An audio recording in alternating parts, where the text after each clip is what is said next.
Hi friends, welcome back to మధురమైన రుచులు. ఈరోజు రెసిపీ సొరకాయ పాయసం. దీన్ని కద్దు కా ఖీర్ అని కూడా అంటారండి. ఎలా పిలిచినా టేస్ట్ మాత్రం సూపర్గా ఉంటుందండి. దీన్ని ప్రిపేర్ చేయడం కూడా చాలా ఈజీ. చాలా త్వరగా కూడా ప్రిపేర్ చేసుకోవచ్చు. సమ్మర్లో బాడీ వేడిని తగ్గించుకోవడానికి ఈ సొరకాయ పాయసం చాలా బాగా ఉపయోగపడుతుంది. సగ్గుబియ్యం వంటికి చలవ చేస్తాయి, అలాగే సొరకాయ కూడా బాడీని కూల్ చేస్తుంది. అయితే ఆలోచన చేయకుండా ఈ సొరకాయ పాయసం ఎలా ప్రిపేర్ చేసుకోవాలి ఇప్పుడు చూసేద్దాం. ముందుగా సగ్గుబియ్యం నానబెట్టుకోవాలి. 2 స్పూన్లు సగ్గుబియ్యం కొద్దిగా వాటర్ పోసుకొని 2 గంటలు నానబెట్టుకోండి. ఇలా నానబెట్టుకోవడం వల్ల సగ్గుబియ్యం చాలా త్వరగా ఉడికిపోతాయి. మీరు సొరకాయ పాయసాన్ని 15 నిమిషాల్లోనే ప్రిపేర్ చేయగలుగుతారు.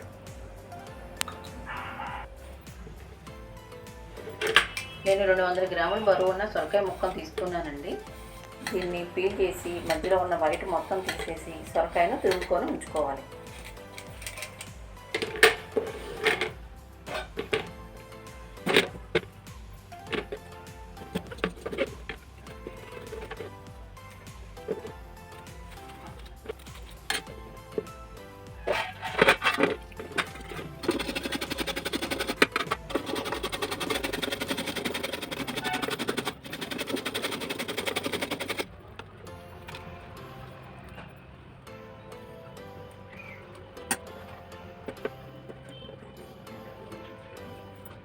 స్టవ్ మీద ప్యాన్ పెట్టుకోవాలండి.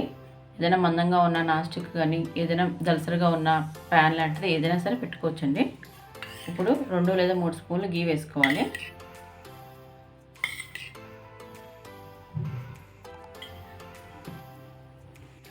ఇప్పుడు మీకు నచ్చిన డ్రై ఫ్రూట్స్ వేసి వేయించుకోండి. నేనైతే కొద్దిగా బాదం పప్పు, కొద్దిగా జీడిపప్పు, కొన్ని కిస్మిస్లు వేసి వేయిస్తున్నాను. డ్రై ఫ్రూట్స్ గోల్డెన్ బ్రౌన్ వచ్చేంత వరకు వేయించుకోండి.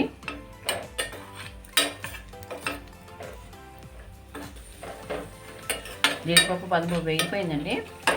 ఇప్పుడు వీటిని ఒక బౌల్లోకి కానీ ఒక ప్లేట్లోకి కానీ సపరేట్గా తీసేసుకోండి. ఇప్పుడు ఇదే గీలో ముందుగా తురిగిన సొరకాయ తురుముని కూడా వేసి వేయించుకోవాలి.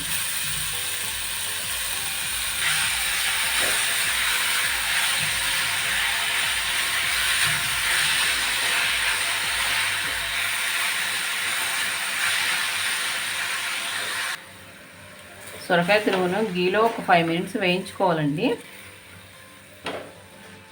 అవసరమైతే మీరు మూత పెట్టుకొని కూడా వేయించుకోవచ్చు. సొరకాయలో ఉన్న తేమంతా పోయేంత వరకు గీలో వేయించుకోండి.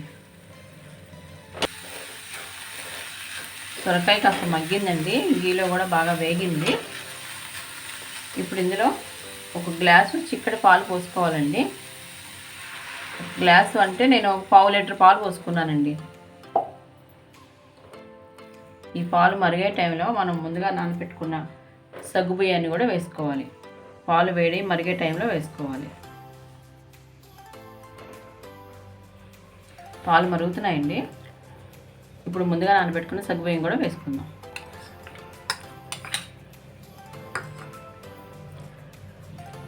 సగ్గుబియ్యం మనం ముందుగా నానబెట్టుకున్నాం కాబట్టి 5 నిమిషాలు ఉడికిపోతాయండి సగ్గుబియ్యం.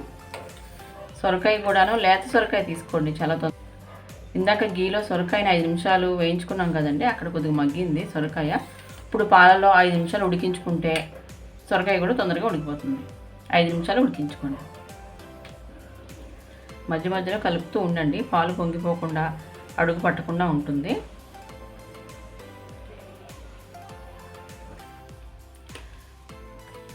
సొరకాయ సగ్గుబియ్యం ఉడికిపోయిందండి. 5 నిమిషాలు ఉడికించుకున్నాను, ఉడికిపోయింది. ఇప్పుడు ఇందులో ముందుగా వేయించుకున్న డ్రై ఫ్రూట్స్ అన్నీ వేసేసుకోండి.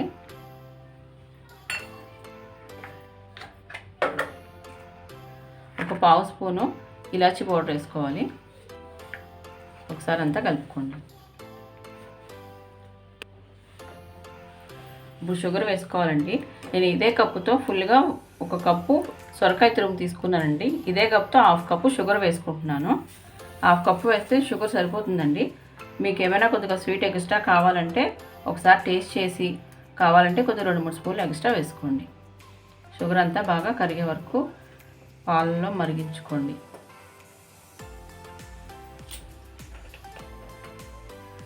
ఇది గ్రీన్ కలర్ ఫుడ్ కలర్ అండి, కొద్దిగా ఒక 1 పించు వాటర్లో మిక్స్ చేసేసాను. ఇది మీకు ఇష్టమైతే ఫుడ్ కలర్ వేసుకోండి, లేదంటే స్కిప్ చేయొచ్చు. నేను కొద్దిగా వేస్తున్నానండి.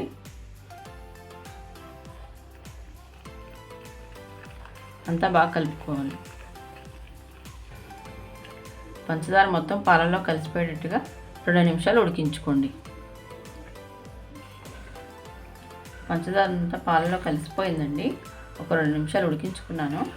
సొరకాయ పాయసం రెడీ అయిపోయిందండి. ఇప్పుడు స్టవ్ ఆఫ్ చేసేసుకోండి. ఈ సొరకాయ పాయసాన్ని సమ్మర్లో ఫ్రిడ్జ్లో పెట్టుకొని కూల్గా తింటే చాలా బాగుంటుందండి. మీరు ట్రై చేయండి. ఈ రెసిపీ మీకు నచ్చినట్లయితే ప్లీజ్ లైక్ చేయండి, షేర్ చేయండి, సబ్స్క్రైబ్ చేయండి. Thanks for watching.